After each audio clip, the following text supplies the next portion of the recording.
રામભાઈ મોકરિયા દ્વારા એક રજૂઆત કરવામાં આવીને સિવિલ સુપ્રિન્ટેન્ડન્ટ મોનાલી માકડિયાને એક ઠપકો આપવામાં આવ્યો ગુજરાત સરકાર દ્વારા ફાળવવામાં આવેલી જે એમ્બ્યુલન્સો છે તેને લઈને।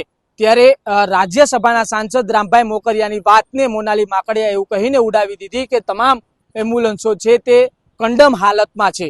ત્યારે આ દ્રશ્યો જે હું આપને દેખાડી રહ્યો છું આ ગુજરાત સરકાર દ્વારા ફાળવવામાં આવેલી એમ્બ્યુલન્સ છે જે કંડમ હાલતમાં હોવાની વાત મોનાલી માકડિયાએ કરી હતી। તે એક વખત આપ દ્રશ્યો જોજો કે આ જે એમ્બ્યુલન્સ છે તે તમને કંડમ હાલતમાં હોય તેવું લાગી રહ્યું છે કે નહીં।